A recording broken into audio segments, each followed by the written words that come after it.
Bonjour à tous. On continue le retour général sur les albums primés pour le Festival d'Angoulême et on reste encore en 1977 avec la meilleure œuvre comique française, Le Baron Noir, dessiné par Yves Gott et scénarisé par René Pétillon. À l'époque, c'était édité par le dessinateur lui-même, mais ça a depuis été réédité plusieurs fois, la dernière sous forme d'une intégrale en 2010 chez Drugstore, la collection des BD d'Albin Michel après leur rachat par Glénat. Ces auteurs continueront leurs actions artistiques bien longtemps après, notamment Pétillon, qui est un pilier inamovible du Canard enchaîné encore de nos jours, et entre nous, c'est un des plus drôles de l'équipe, et pourtant il y a du niveau.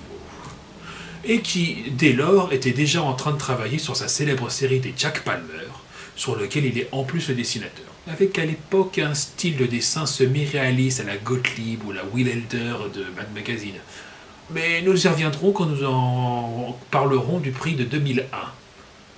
On n'y est pas encore, je l'admets.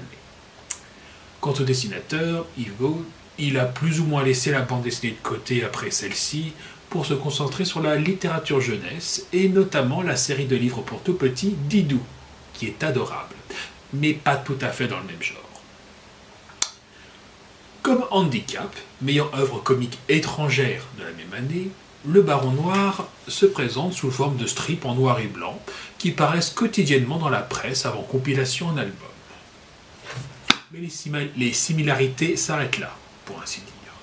Déjà, c'est une création française qui paraît dans Le Matin de Paris, journal quotidien ayant duré 10 ans de 77 à 87, publié par l'équipe de l'Obs, à l'époque le Nouvel Observateur, et consécutivement proche idéologiquement du Parti Socialiste.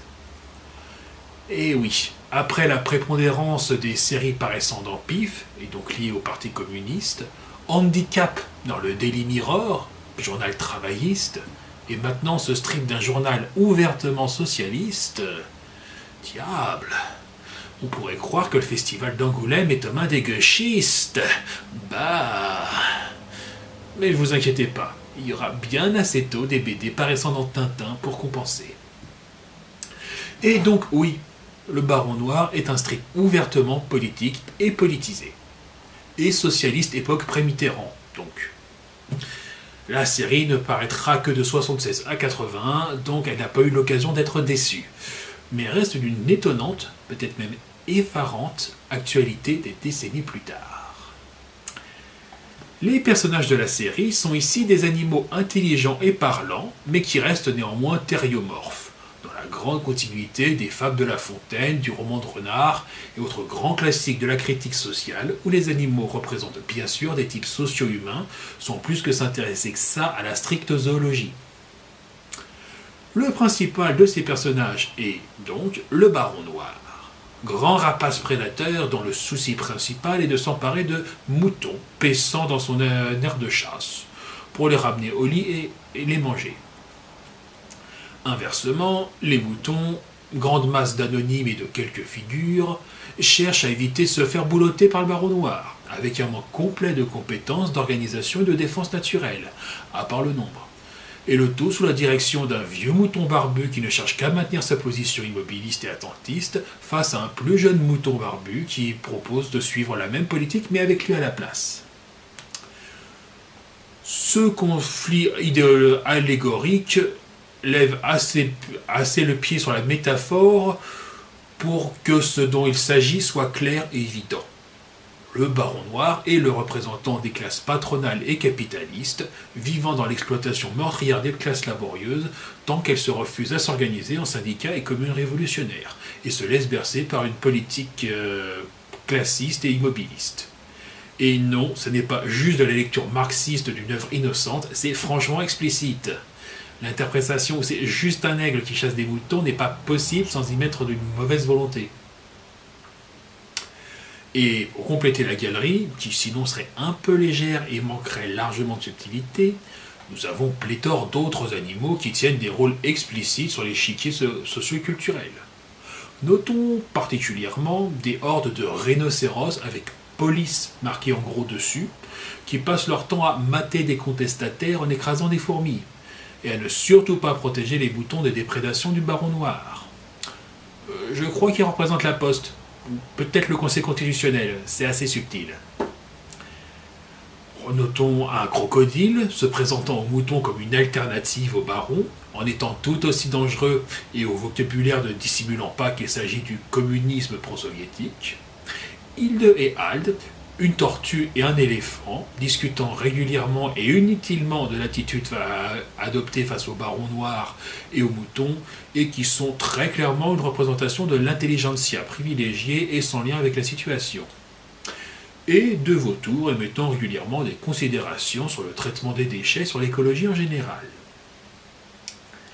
La plupart des strips peuvent se lire par eux-mêmes, mais avec souvent des arcs narratifs s'étendant sur plusieurs épisodes, et permettant ainsi d'explorer et d'approfondir un thème particulier, et d'apporter un peu plus de subtilité dans le traitement et dans la caractérisation des personnages.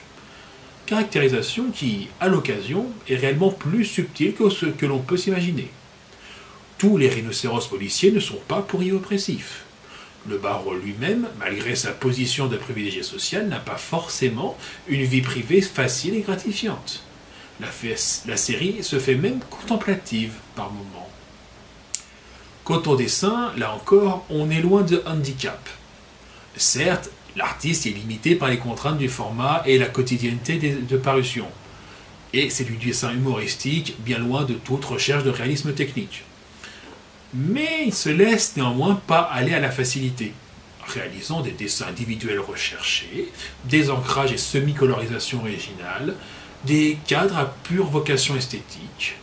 Il n'y a pas de plan fixe, pas de cases reproduites à l'identique avec juste le texte qui change, pas de cases inutiles.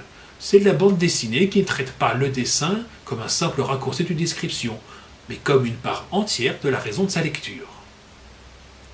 Enfin, les thèmes abordés ne sont pas strictement d'actualité.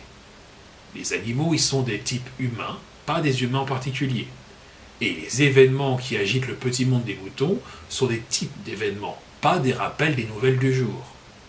Les thèmes abordés restent larges et généraux, et conservent ainsi une actualité même pour une lecture 40 ans plus tard. Même si, pour le coup, primé dans l'année de sa parution, ça ne se voyait peut-être pas autant alors que maintenant.